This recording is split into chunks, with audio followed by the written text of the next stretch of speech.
Hello. Good evening, Sham. Singapore is in Malaysia. Yeah. Welcome back home. Welcome home to my early home and not my current home, but my early home. See, father is watching over me. Okay, so you better watch out.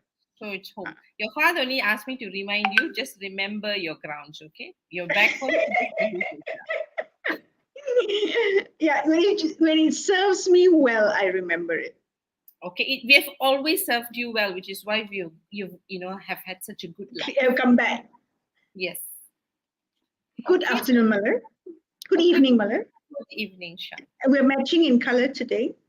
Exactly, right? So I like the way your hair is flying away. Yes, courtesy of the wind that finally decided to blow because it's freaking hot today, and I'm like, I want to die. Okay.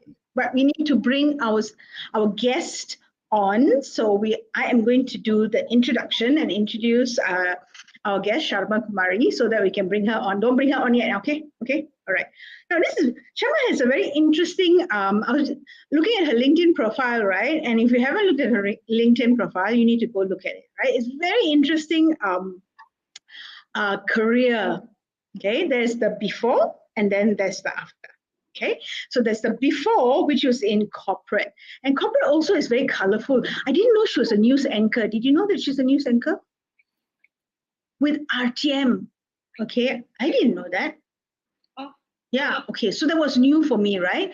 And then she did a variety of different roles, and I think that positioned her really, really well when she moved into the last corporate role that she had, where she started off in training and learning and development, and ended off by being the head of talent management, which positions her really, really well for her being here today. All right. Now that was the before. And then after corporate, she moved into our space. As if it wasn't crowded enough already. Okay. Business. All right. But a space very, very focused and specialized in talent. All right. Managing talent. So we're going to bring Sharma up to share her wisdom, her experience as a practitioner, both in the corporate space as well as now in the consulting space. Right? Shall we bring her up to the stage? I'll bring her up. You know what you're doing or not? Okay. No. You are not the focus. Okay. Yeah. Okay. There we go. Very nice. Hi, Sharma. Hello. I heard every word that you guys said. Do. Yeah. Yeah, of course I did. I mean, it's a lot. I mean, you guys color code, match yourselves, and then just leave me out in the black, not in the white. But that's fine. Thank you so much. You need to make sure you stand out. Yeah. Yeah, there you go. So you need to be different. I was going to say, how hard we have to work to match up with you. Oh. Yeah, exactly. The older you get, the faster you accept compliments and just say thank you. Thank you, Mama. Thank you. Yes. Sharma, this one I get it. I understand. Yeah, I don't say anymore like no la. I know. Yes la. Take it. Just take it. Because life is, as you get older, they are fewer and far between. Correct. I've learned. That is true. That is true. Mallory, you're going to get the ball rolling because I am going to say hello to all the people on chat while you ask Sharma the first question. Okay? Before I answer the question, Sham, I forgot to tell you that you look really good today. So in case you forgot to give me a compliment, you can try it later. Okay, moving on. I'll think about it. Sharma, so thank you so much for joining us. I think it's been great pleasure both working with you in the past as a client, right? You were my client. And, now to see that you've transitioned to our world and hopefully made it brighter. And, I think I've worked with you in the sense that you were my client. Plus, I think we've worked together on some projects, right? Where I've actually seen how passionate you are, right? You are complete, you're so passionate. And I love the way that you put people at the center of not business but HR, as it's supposed to be. And that's what I love about you. So we're very happy today to talk about talent acquisition with you. Now, before we do that, I think your fan has come up. His name is Gerald Fernandez. He's saying, "Good evening, ladies. Excellent topic. And Sharma looks the same as when I used to see her on TV." Oh, that was so many years ago. It's a bit like far-fetched. I I told think you, Gerald's just got a take hidden it. agenda. He And see, means it, and he means it, and I take it. Thanks, Gerald. Gerald? Yeah, okay. Okay, Gerald, you have about 45 minutes to get 2 more compliments coming. But never mind, we will move on to Sharma. So Sharma, back to our topic, right? So I what is in your mind that having led 2 lives, right? The corporate life and the consulting life now, right? So you're able to see both, right? Yeah. And what is talent acquisition for you? Give us an idea of what does it mean in your world. Yeah. Thank you very much. And Sham, you also look very good. Malar, you look very good. I think that's in the order of the day to start. Yeah, when you talk about talent acquisition, my first discomfort, normally I'll tell you, not discomfort in a bad sense, is talent. Talent itself is a very specific word, but it's become like the blanket for any kind of recruitment. Whereas when you look at it as a purist, talent is really someone who is actually maybe in the potential, like, a high potential, or having some kind of promise, and there's something that we can use them for. So it is not to say everyone has got their, I'm not trying to cut anyone down to size, but that's how the phrase actually came up. You pick out the talents from the entire staff or the employees that you have. So when you talk about talent acquisition, I'm not going to go into the purist meaning. I'm just going to go into what it has become and evolved into, which is good, because I think terms should not be, just static. So when we talk about recruitment and we talk about talent, the difference is this: recruitment is very transactional. That means I have a position vacant. I'm the hiring manager. I will go and give it to HR and say that this it's an empty position. Pass me some CVs, and they would have some in their stockpile already, and they'll give it to me as a hiring manager. I look and say, okay, this good, not good. This good, okay, KIV this, call this for interview. Straightforward. So it's a very transactional process. But when you talk about talent acquisition, it's more strategic. You're actually having visibility, and you're totally aligned with what the company's direction is right now, where it's going. And therefore, are we going to be ready for it? Or are we just going to be caught unawares and say, we don't have that? But you knew we were going digital. Why didn't you plan? And this is not fair on recruitment, because they're actually always rushing positions. How many have they closed? It's a lot of work. So talent acquisition takes off this bigger load and says, where is the organization moving to? Or where are we right now? Where is it that in the bench strength that we are looking at? Where are pockets of, we don't have enough people? Or where is it that the industry on a whole is going to? And we are not. And this is what happened to me in my organizations that I worked with, from the very first until the last. And Asham, as you mentioned earlier to us in our conversation, I worked in diverse industries. And I was actually told at one point that, why do you not stick to just one line of, an industry? And I said, no, because I really, in the sense, I like to work with people. I like to develop people. That's something I'm so passionate about. I think if I go to different industries, I get a better, idea of what gives and what makes. And that's where I am. So when I stepped out finally of my final job, it is really not to say that I was fed up. It's because now I really need to have full time to myself to actually go and develop and go and look at succession planning from the outside and say, this is what I've gathered in my 30 years of working right from my very first job. So talent acquisition, to answer your question, you know how I took the segue and now coming back. So talent acquisition is very strategic. You look at the long-term planning of it. So Malab, does that answer your question or confusing? No, even if I don't understand fully, I'm going to act clever and say, yeah, thank you for differentiating that for us. Because I think what we tend to do is we use the word interchangeably. Am I right? Yeah, we tend to think recruitment is talent acquisition, and talent acquisition means it's recruitment, right? Yeah. And I think our focus specifically is talent acquisition, because like what you put very accurately is that it's not just filling up a role, right? Yeah. It is really aligning, filling up of the role to the vision, mission, and the values of the organization. Yes. Right? For whatever it actually takes. So I think I am okay. I hope I got that right. Sure? Yeah. Now, Now, I think you're very passionate. I think one of those things that we truly enjoyed, having you as a speaker, or during our prep session is, we are looking at. So last week we looked at acquiring talent from outside, Mm-hmm. and you're very passionate. You have been passionate about building talent within, right? Yeah. And I think you introduce us to the word build or buy. I Yeah. like it. Do I build Mm-hmm. my people the capacity, or do I buy, from Yeah. outside?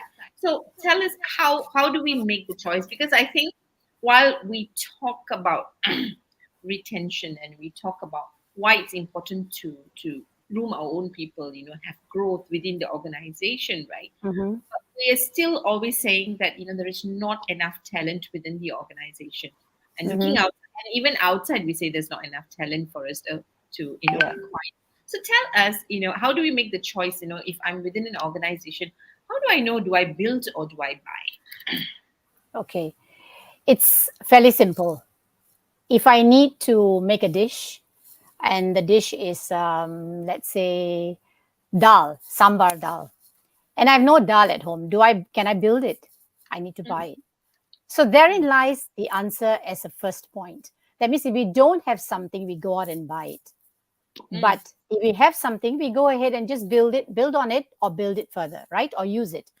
However, organizations work slightly differently from sambar dal, because what happens is there are so many grains of dal in an organization that they actually get bypassed.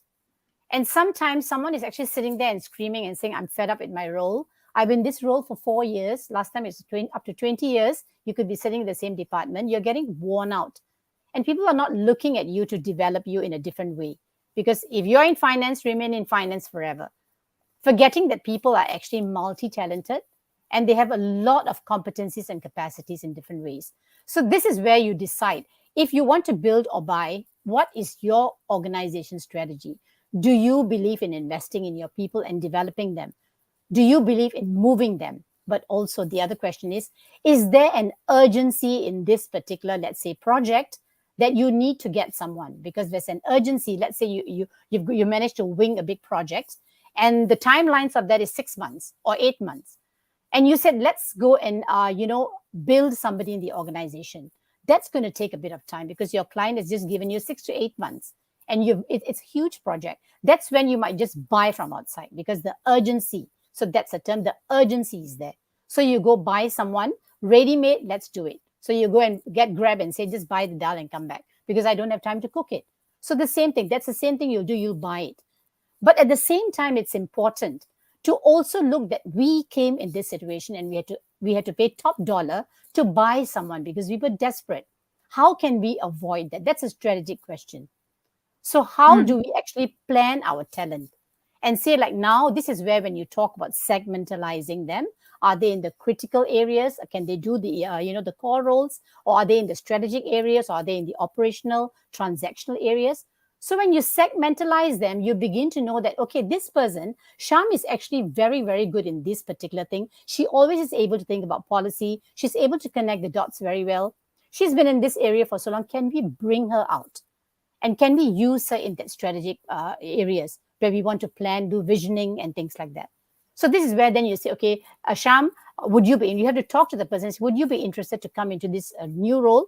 You'll need about 6 months, maybe. We will help you to migrate to this. And how would you want to be developed? So when you have these conversations, the advantage is this: that person is already culturally attuned to the organizations. Because remember, a lot of people leave because the cultural misfit.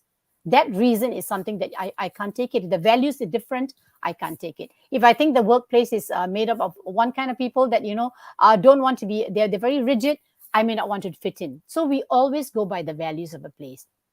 So this is how you make your decisions. So is it an urgency? Is there a time frame to it? Is there a cost to it as well? It may be too expensive and you have the luxury of time. Build them up internally. It depends on the organization. Okay, Sham, If, hold if on, that, yeah, okay. please. Can hold your question. Mm. Yeah, I'm because of what Sharma said, right? I'm just wondering, because you said we are paying top dollars when we buy talent. So are we building talent to save cost? Is that what you're saying? No, remember I said there are a few factors like urgency, there's time, there's cost, and there are also headcounts. Like maybe for that project, you need about 6 people. If you multiply the cost of buying 6 people, you'll be going to paying so much. So this is where you may take a call and say maybe we take the 2 people and the 4 we shadow. They start shadowing these 2 people and they learn the job. So on the job training. So it's never about one factor can determine any decision. And if it does, then I think there must be an overarching reason, which I don't know. Too much money to throw away, we'll work there. And it's like from what you said, right? Because last week when we had our speaker, he was talking about acquiring buying talents, right, Sham? And one of those things that he did, which was like really good, is how he continues to network so that he has access to talent, to know where they are, what they're doing, so that when there is a need, he know where to look out for this talent. And what I took away from you is also for us to do that internally, right? Because we're looking at like what you said, different grades, right? But how do I know how my current team of people who could be in a different department have something to offer me? And for that, I need to keep the communication going. I need to be listening. I need to know how they're thinking and what their skills might be and interests might be, is what I'm hearing. So I see this like some internal networking going on for to tap into our internal talent to find them. Okay, Sham, I pass it back to you. Sham or Sharma? Sham. Yeah. She gets a little bit tangled with those two things. Okay, I had a metaphor, and now, oh yes, I got the metaphor back again. Okay, you know how we talk about in sales, right? Acquiring a client is a lot more expensive or higher a cost than keeping the client, right? Once you've got the client, is actually, what you need to do is harness that client and keep it, right? So if you take that metaphor or analogy, not metaphor, but analogy, and look at it from a talent perspective, it works as well, right? It's the same thing. And you say, obvious, right? I mean, you have got this person in, you've put all the effort to get that person in, you want to make sure this person stays with you and retain them and keep it. Yet, so my question is, before I make the assumption, my question is, from your experience, do organizations generally think that way, or do they tend to think it's okay? We got them in. If it doesn't work, they go off. They leave. We just get another one in, right? And we continue to grow, right? As long it's not detrimental to us to the level that we're going to have to close shop. Right? Yeah. So some organizations, I'm going to go ahead and say, think that way strategically. It does not matter, because we can always buy. We don't have to build. So from your experience, where do you think most organizations tend to sit in? And why do they tend to sit that way? Or what makes one organization want to build, whereas another organization feels that they have to buy? That's the way they want it. Yeah, building, people feel it takes a lot of work, because one is you're working with mindsets. For instance, if I've been working, let's say in accounts payable for the last 5 years, I'm in finance, I may not want to make a switch because I'm so complacent or happy there. And I know that I'm just going to be working this and go up the step ladder. That's it. But to answer your question, I think it's not a matter of organizations will just want to get up and say buy or build. It is more about, do we want to lose this person? Because that's what you call a regrettable loss, and there's a non-regrettable. So if someone is really a cherished employee and it's maybe a high potential or showing a lot of promise or very stable, someone that they don't want to lose, because some people just have to keep the lights on. Everyone has got a role. So they don't want to lose that person, because that's the one first in, keeps the place going, may not be in a critical or a strategic role, but needed. So it may still be regrettable. They won't want to lose this person. So you'll find that they may do a lot of things to keep this person happy. Not that they have differentiation, but that be a regrettable loss. So they will consciously now try to actually give some benefits to this person, because that's where performance management and performance reviews come in. Because this person is obviously doing a good job, reviews will be better, the ratings will be better, and they will receive better bonuses and everything else, right? But if it's a non-regrettable, and it's sad that people don't get into that because they can't work. It could be a cultural misfit. It could be because they had, personal reasons, and they have shared it with the organization, and they said they just cannot make it.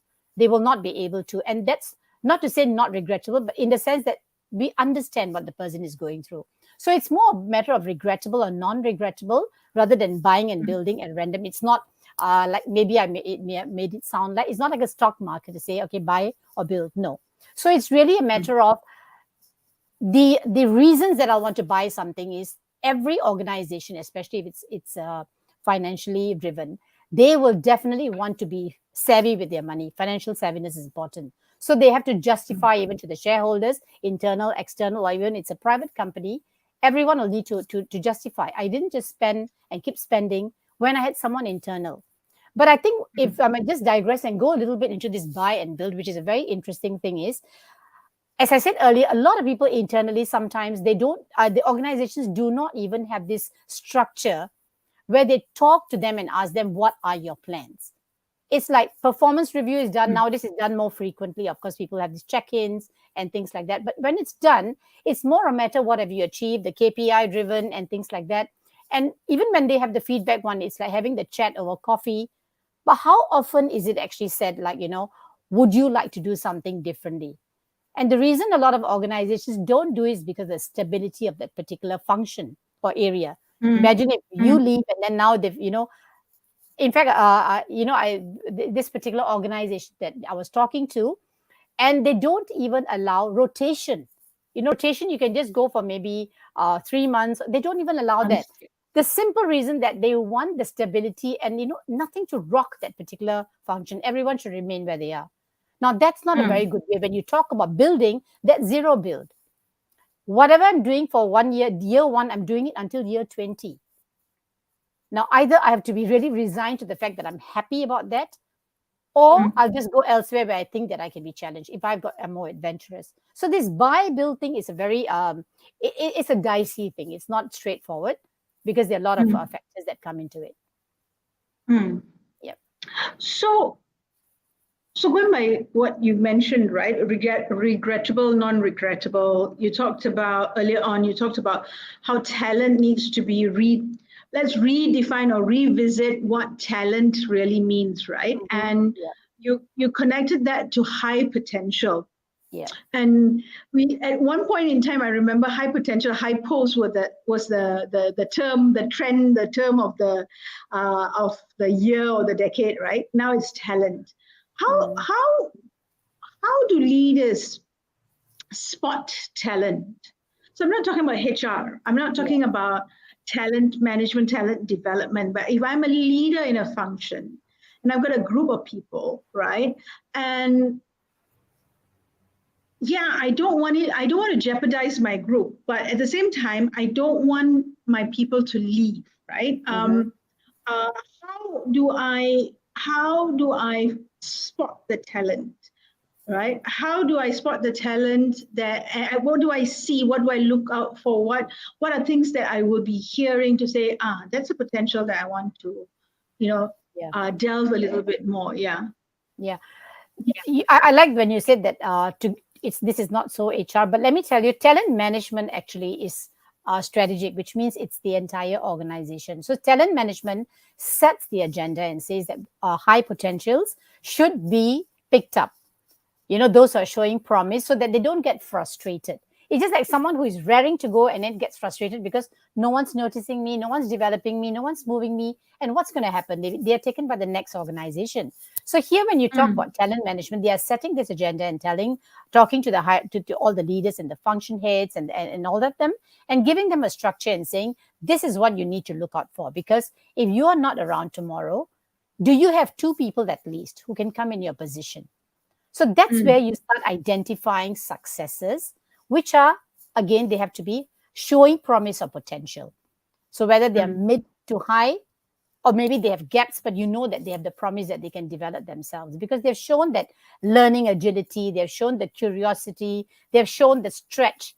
So these are the people that you actually got to educate the function heads and the leaders to say this is what you look for. So this is where across the board, they're actually given templates, they're given training, they're given all these talks and say what they need to look out for. Now, then this should go into the performance management discussions in the sense that what are your plans?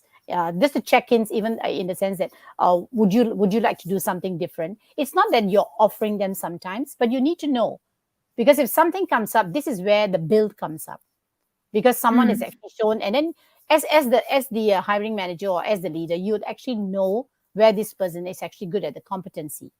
But what you'll do additionally now is you may want to stretch this person in certain areas that may be for a different function, because this person is not just going to sit in this particular role forever, because if they are really high potential, they want to move around, they want to move up as well.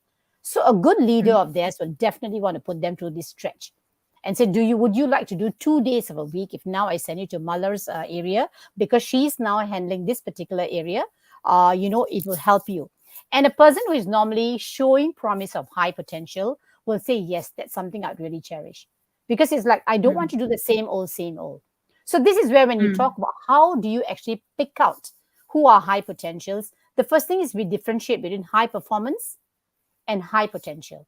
Someone performing well in that current job doesn't have to be a high potential, because they could be transactional. I have been, doing an Excel sheet for the last 5 years. I'm going to do it beautifully. I'm going to bring out the best data. I'm going to, be able to, but that doesn't make me a high potential, because high potential means moving up that particular ladder, right? And what does that mean? Leadership. That means being in charge. That means calling the shots. That means what? So you look at a person like that back to leadership qualities. So the hard skills are taken care of. Now we start looking at the soft skills. And as they always say, soft skills are not important, but they are really the tiebreaker. They are really the ones that, break the camel's back or not. So we look at them now. Do they have a strong will to grow? Are they having hunger? Are they ambitious? Do they take initiative? When there's no direction, are they the ones always coming forward? When things are like this, is leaderless, are they the ones emerging the leader? And are they doing it well? Emerging leader and just, failing all the time, or just putting your agenda and not listening to the rest is not the best leadership quality. Are you inclusive? So you look at all these things over time, and this is where observation is important. Feedback is important, when you talk to the team and you find out these things. So this is where you start finding out now. And then high posts normally are the ones who not just having that leadership or that leading trait, but they're also very inclusive in terms of very team centric. They are happy to work with a team. Now, people who are individual contributors they are very good in their work, but they prefer to be just left alone. So you look at leaders actually are those that, are happy to work with teams, and they're able to just say, okay, let's partition this. Okay, you do that, we do that. We come back in half an hour and just look at it. No one told them to do it. So if they're showing this kind of qualities, they're showing empathy, they're showing connectivity, you know that these are people not just good in their job functionally, but they are also good in terms of as a high potential, because that's what you want. Because the higher up you move, you're not going to be doing functional areas. You're going to do things that are planning, visioning, strategy, people connection, client, facing, stakeholder management. You're going to look at that. So these are the things that you're seeing, that is this person building up these things. So this is how you will start identifying. But that's now an observation and what you see. There's a more formal way that this is now done. Now, let's say I have a feeling that, Muller is showing signs of being a high potential, or Gerald is, since Gerald gave me a good compliment. Gerald is showing signs of being a high potential. So now we will look at, what do his performance reviews show? So we will look back at at least the last 3 years. Normally that's in the system. We will look back and say, okay, this person has been a B plus, from A to D, let's say, has been a B plus, has been an A, has been a, so okay, performance-wise, very sound. And what about in terms of, behavior? You may be very good in your job, but you could be a cutting edge. You could be the sword itself, slashing everybody in the process. So this is where you look at the behavioral part of it. What is that feedback coming back? You talk to the hiring manager, you talk to team people, and these are the performance reviews. Then at the same time, you feel that because we really have to groom someone, we don't have someone that is, 2 down, ready in 2 years, ready immediately, the bench strength. So now you start looking at this and say, maybe Gerald is the one we want to look at. So let's do a 360. Let's pick up about 5 or 10 people that we think we can put into a development track. So now we bring them out and we start doing a 360. A 360 is where you're actually going to let those that are 1 down rate them, their peers rate them, their managers rate them, and then again, maybe customers and clients, external and internal, the top as well. So people that they interact with will now rate them. And this is actually sometimes initially when organizations who don't run it, the first time can be very painful. And what happens is it's actually it's a tell all, bear all, whatever, and it's anonymous. And people become very reclusive in the sense that, they push back. But as you do it annually, it becomes one of the most useful exercises, because I've seen people will actually say that because of the 360, I've actually realized my blind spots. I've actually realized that this is what I appear to people. Like the Johari's window, we don't know sometimes what we are. When someone tells us, only then. And this is where now, because you want to grow a leader, you have to tell them that. So this is where you do a 360 feedback. But it doesn't end there, because from there you draw up yes, Gerald, you're hired. Sham, I've arranged the papers. No? Too expensive. No buying, we're only building. So this is where, So this is where they will actually do all these things. And so 360 will help. But once you have things like performance review, you have things like 360 and other interventions like personality, assessment profiles, you're familiar with that, how you can actually see the other side of a person as well. Look at, and then we can also do assessment centers. So all these things actually give you a much better 360 view about the person. Because you do not, the last thing you want to do is actually pick the wrong leader, because the entire ship can just sink after having a very successful journey for the last 20 years. Yeah, so that's exactly how the whole thing works. Like, it's a huge machinery. Yeah, it's a huge machinery. It's it was a very detailed response. Thanks for that, Sharma. I think it's the right time to bring in Gerald's question, because so I'm going to ask Gerald's question, and then I'm going to hand over to Malar, right? So Gerald's question is, during COVID times or post-COVID, what are the challenges in talent acquisition for organizations, given that, it's a huge, this huge, almost huge monster, right, that we have to go through, not a monster, but machinery that has to be put in place for us to do that. What are you seeing anything, are you seeing the challenges being different? Not really? What? A big change, a big shift has happened. I think all of us are hearing that, experiencing that. Among my ex-colleagues, we're talking about it in different places. So when before the pandemic, we know what it was, right? Everyone's having a job, they move whatever they want to. When COVID happened, the first knee-jerk reaction is, will we be able to hold on to our job? That was really important. That means people were now not looking at, even if you make me work at home, I know it's difficult. Yes, we were having all those issues, but at the same time, just having a job, people were very grateful for. Now, as the pandemic, it's still there, but endemically there. So, and now I don't even know, Gerald, if it's a post-COVID. I really hope that, that becomes true and we are really post-COVID. But, now as we are in this stage of it, 301 or whatever it is, the challenges are different, because what people have experienced is it's possible to work at home, to have this work-life balance. It's possible for me to call the shots and say, I'm having a bad day. The power became in the hands of the employee. So they begin to have new terms of reference. That means I can't come in today. I'm sorry. Even when they started doing team A and team C will come in on these days, team B and they started doing that. And someone at team B will say, sorry, I can't. That power, that new power that was there. So what happens with talent acquisition then, to answer your question? Therefore, if you look at now the great places to work in 2022, of the 100 that they are there, the one trend is the power has gone in the hands of the employees, in the sense that they are so central.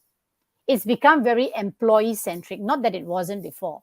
But even larger organizations are finding out that they have to stoop to some extent. Of course, they're not bending backwards, because the work has to go on, the business has to stay, and the lights have to come on. But the main thing here is they realize They want empowerment, we will empower them. They want some flexibility, we are going to let it be flexible because they are mindful. These are good employees. We don't want to lose them. They were with us in the most difficult times. So that whole challenges in talent acquisition now is, how do we actually manage that? Because some of them are coming with preposterous demands. Because if you do it once, Can you do it's an it for the employee rest? market, right? It's an employee market, and look at that now. Right now, it's so difficult. It's difficult. The market is shrinking. There are so few people that are actually wanting jobs. At the same time, in certain sectors, there are so many that are not getting jobs. So you have this whole mismatch going on. And so now they are saying that what exactly can we offer them? Because if we do it now, so all the time HR is thinking, and not just HR, because this is a business decision. So the leaders are coming together and saying, where is a sweet spot for us? Where can we actually make some allowances? So in the sense that, okay, they've allowed, hybrid, we will have this core model. That's the easiest part. But what about perks and, all the other benefits? How the holidays actually go? So all these things are being redefined, Gerald. So it's really a question that, we have, it's like turned on its head right now. Yeah. I'm going to take some water while you ask me the next question. Sure. Mallory, you want to I'm just going to read out Gerald's comment to what you answered, Sharma. Thank you. With the hybrid, work from home, etc., other issues have propped up, such as mental stress, motivation, etc. It's a huge area to rectify. All right, spot on. There's lots of work to be done. I think, obviously, because Malar and I are biased, obviously, because if the work was done earlier on pre-COVID, much of this could have been managed, I think, a lot easier and better during the COVID time. Okay, Malar, over to you. Thanks, Gerald, for engaging with us and engaging with Sharma with your questions and your comments. So everyone else who is listening out there, you know us by now. There's no such thing as a wrong question or a wrong comment or a wrong opinion, right? Just bring it on, and at best we'll make fun of you, lah. But that's what do you call this? Very rarely happens. Malar. Yeah, I was going to say we only make fun of people we know. Yeah. What was I going to say? Right.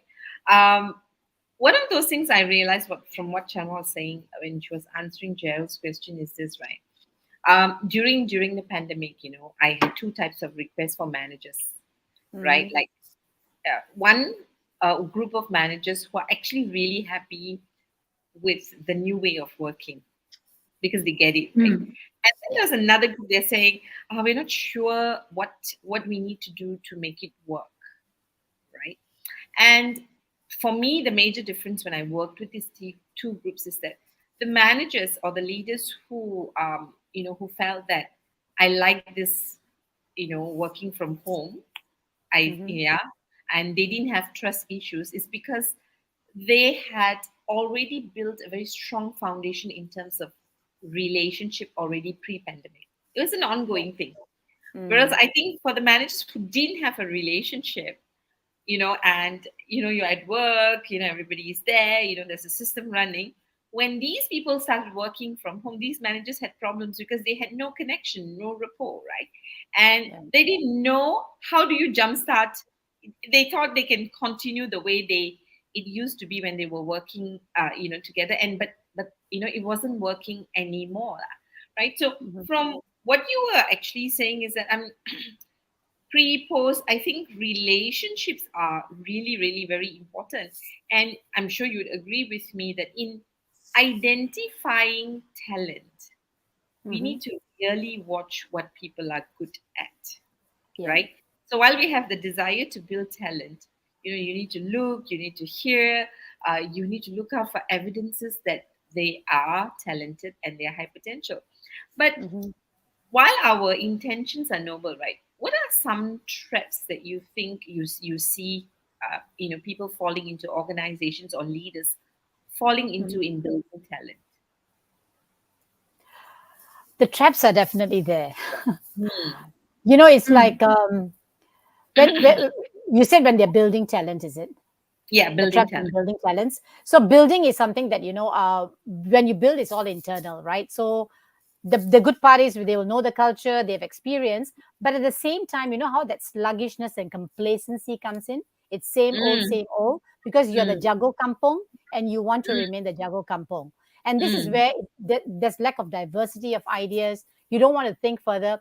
And one thing that I've heard very often during this COVID thing was, if we have survived the COVID, don't worry, we are good. We don't need to change very much. That was the biggest test of us. So that complacency, that when I heard that, it was like, actually a lot of things could have gone wrong. And this is where I think I have to salute HR, because the way in the pandemic, they reworked everyone's work areas, work from home, giving them the equipment, looking into that was a lot. Someone did it. It was not that it just happened like that. mm, But here it mm, is, actually saying that, oh, we could survive the pandemic. Don't worry, we are good to go. Just life as normal. Now that was wrong, because you really, the traps of this is exactly when you actually build talent. It's very good. You're getting that whole continuity. You have a good cultural fit, but this kind of complacency comes in, and this can be very toxic when somebody new comes in the organization and they hear this, because for them they'll say, oh, I thought I could bring in some change, I thought I could make a difference, but if I'm going to fall in this thing, then within 1 week they resign. And sometimes within 3 days, they have 3 days in some organizations to sign the letter of acceptance, Mm. and they have not signed it. So before I even know it, they've taken a U-turn and gone off. So it's normally when people have been there longer, they make these brazen statements which actually are not sustainable. So these are the things that when you use the same people and all that, and of course the age old things about nepotism comes in. I've known you for so long, so you're the one who's going to get the promotion, or just stick with me, the cartel that works. So this is all the traps that come internally. Mm. Mm.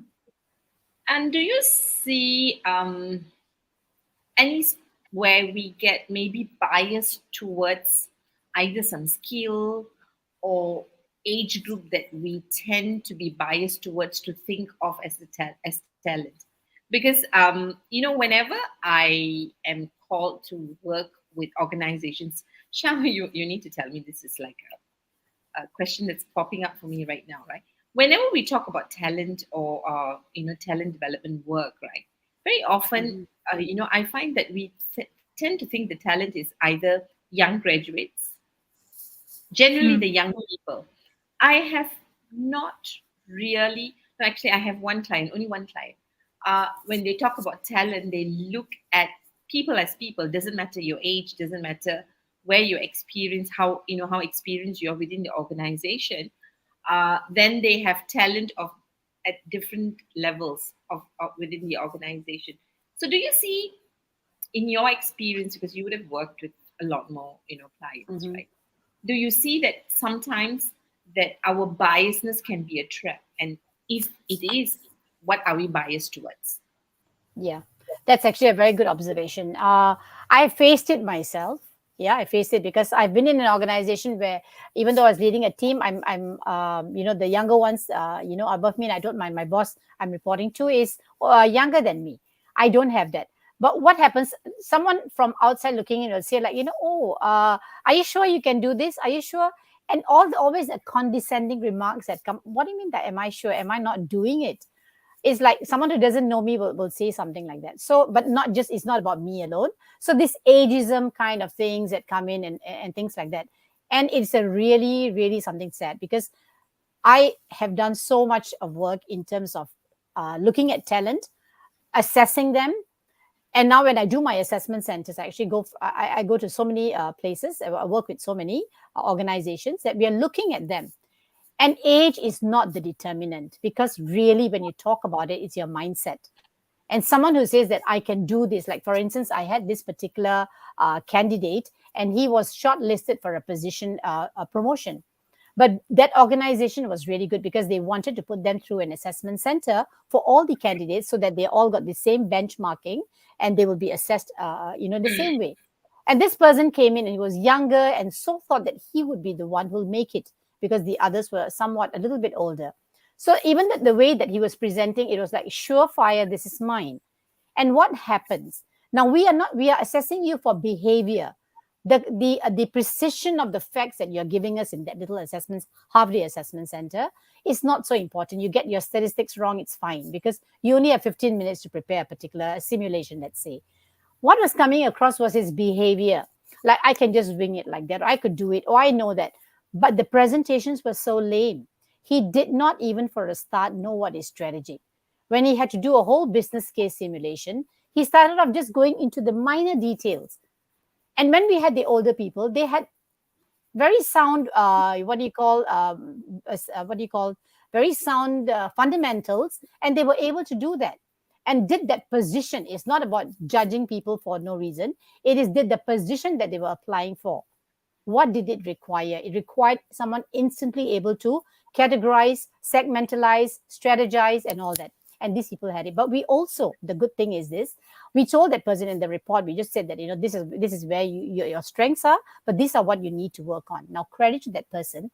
This person went back and said, okay, give me 6 months and come back and reassess me. And from our sources within the organization, when we went back for the next round of assessment centers, and they did for all the leadership candidates, what happened is he actually made a change.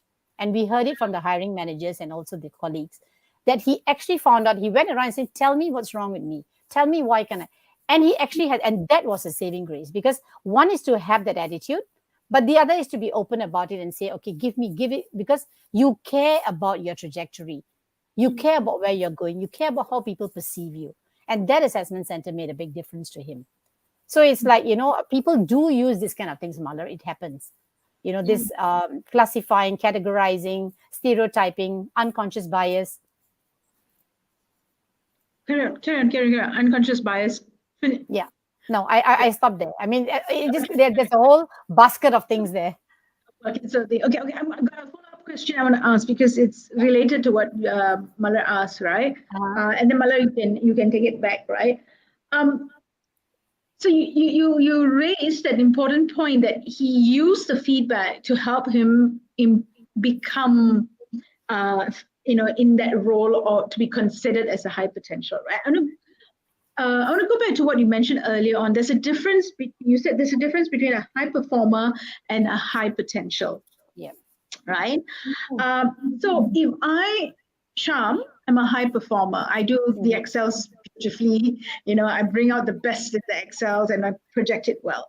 And because I'm a high performer, I consider myself a high potential until I'm told otherwise, right? So I want to become a high potential. What does a high performer need to do to become a high potential?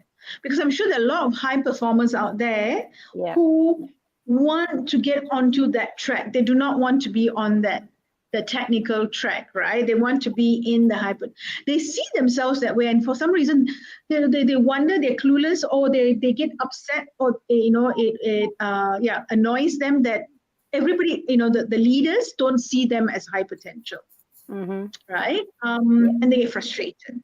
So if I'm a high performer, how do I transform myself to become a high potential? Is there a way? Excellent question. Very good question. I like that. I'll tell you this one thing. Sometimes we are in a role where we are not totally passionate about. When you're passionate about something, you actually will become a high potential, because now your drive is different. So a lot of times when I actually coach some of the younger ones, I tell them, have you really found the area that you are passionate about? Because if you haven't, you're just going to be transactionally doing things. Then you become a good performer, a high performer. Potential will be very much there if you think that now I really want to know more about this. The hunger, the drive, the questions, the curiosity, and not just that. For me to succeed, I know Sham and Malar and Gerald and everyone else has to be the same boat as me. So you make sure that, have you got it right? Have you got it? You become that team player. Automatically, because passion, not to say is the only factor, it kickstarts a different behavior. So sometimes people, not to say they don't have the potential, but if you put me in an area of, let's say, doing something that's a financial or accounting, I'm a zero on that. I'm just going to regress. Am I going to show any potential? I'm not even going to show performance. I'm not going to be able to, because this is where, but if you give me the right thing, and this is why when we talk about personality profiling and assessment centers, especially personality profiling, find out who you are. They may not be conclusive, but they give you a guide. They give you a guide, workplace big five, like one of them that I use, in the sense it tells you, where are you draining? Because sometimes we don't look at ourselves internally. So it's really important. This is talent management. This is the part about talent acquisition. You actually, before you take on someone, you can make them go through this battery of tests. You can actually go to, because they find out about themselves, you find out about them, then you validate these things. Because you look at their past and see what are the career choices they've made. What are the times that they actually left? What are the reasons? Everyone is a work in progress. That's why HR never gives up, because you really have to put them in the right place and they will shine. So this is exactly what I'm saying, is like, potential can be in the right place. You give the people the right place, the right tools, the right environment, and that's it. They shine differently. So it could be the organization itself enabling or not, or it's a disabling environment. So if I'm just taking it one step further, right? So I'm a high performer. Sharma is my one up, okay, and plus one. I want to become a high potential. What's the question I should ask my one up to get feedback or insight from my one up, right? Okay. So if I want to have that conversation. Sure, very good question. But I think there's one point that I must bring up here, which is very pertinent to this discussion, is when we talk about high potentials, we are actually identifying them for certain areas. That means there's always this org chart, and then there's the critical positions, the strategic positions. We actually, when you identify someone as a high potential, you're putting them somewhere in these critical or strategic roles. So because that positions are critical, they cannot be, you cannot have a no successor. So you must have someone who is ready today. If this person goes off, there must be someone ready the next 1 to 2 years. There must be someone. So the bench strength is important. So the question is not per se like, what do I take to be a potential? My question to then Sham would be, I'm your one up. I'll tell you, like, let's discover now, what is it that you're really interested in? Because I may have worked with you, but you may not have shared the discussion. I'll take it backwards and say, what are your interests? You worked here for 2 years, 3 years. Now tell me, which are the areas that you're looking at? Because then you begin to tell me, then I map your trajectory and say that's what will take you to be a high potential. Then we work on your development plan together. Because it's like, it has to be a match. A high potential is a match with what? So you have to tell me, this is where it's a very good question. What exactly are you looking at? Because you may want to go in a totally different area. I'm actually looking at, and then we will actually see behavior points and skills. Skill is the one you can upskill. Behavior, does this person have that? Because is this person naturally, able to take risks, or is always going to fall back and not take even a single risk? Because leaders have to take risks at times. Or in taking risk, is this person too brazen and doesn't weigh the options well? So we have to look at the whole picture and look at that scenario and see how is it going, or how can we now develop that person differently. Okay. Take your water. I'm going to clue. Malar, it's 6 minutes to the hour. It's yours to do what you want to do. Basically close the session right now. Right. Well, I think she gave us a lot of very valuable input from helping us to understand. I think we tend to use these labels very loosely, I think. And what I really appreciated about this session is that, Sharma gave us very clear indicators, differentiating recruitment and, talent acquisition, high potential and high performance, right? And how do we actually build talent within? What are some changes that we can make? And what I also liked about it is that I think it's not just one thing that you need to do. You need to look at various factors. So there's a lot of to be in clarity about talent, which is really important, right? And what is also very clear is that we need to look at different angle, right? So it's not just the organization or the managers looking out for talent, but individuals knowing what they're passionate about, because the passion differentiates them, right, from being a high performer. So I picked that up. And of course, when it comes to passion, we need to know how your heart and mind come together, right? So I think she says all of that, and she gave us a lot of step by step as to what are the things that we actually need to do to get going. Are you okay, Sharma? No, no, I, I've been having this dry cough, but that's fine. I'm fine now. So the tear came down, not because you touched my hearts and mind, but that too. Yeah, I know. Because I Yes. said step by step, and then she, like tear, and I was thinking, Drama Queens 3 times 3. yeah. So I think there was the whole thing, and I think what I also really like is the example of assessment centers, right? And the example that you gave us regarding this particular guy, because I think what was interesting is that the fact that he wasn't ready, and he took charge, he took ownership of being ready. And I think anyone who wants to shift from high performance to high potential, if we could just have that opportunity to get the right feedback. Yeah. Because I could be hungry, but I need the right feedback to come to me so that I can then look for resources and grow and be given a second chance. And the third chance, I think this is an amazing way to retain talent that may not be ready now, but may be ready tomorrow. Exactly. Right? Very good. Yeah. Yeah. Finally, she said something very good about me. She said very good to two of your questions. I was getting nervous.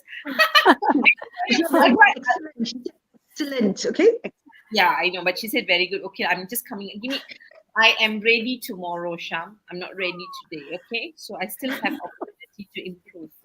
I think that's really interesting, because I think what happens with talent acquisition when we are acquiring externally, or when we are applying for jobs, right? Active job seekers, we get many opportunities when we go for interviews. Yeah. They come, right? Whereas people who are either passively seeking or not seeking until something goes really wrong, they may not get a chance to know where they really are. Yeah. And organizations need to put in measures to keep people in the loop, to check in, to say, where am I now? What can I do better? What are the skills that I can learn? In fact, I'm thinking, right, if this system is actually strongly placed in organization, even L&D will become more important, in the sense that people will sign up for causes that they know is going to add value and help them become high potentials, which means they take ownership of learning. So the stress of motivating people to learn and making sure their work or making it micro credential is not so important already, because the system will take care of itself. Right? Of all of that. Yeah.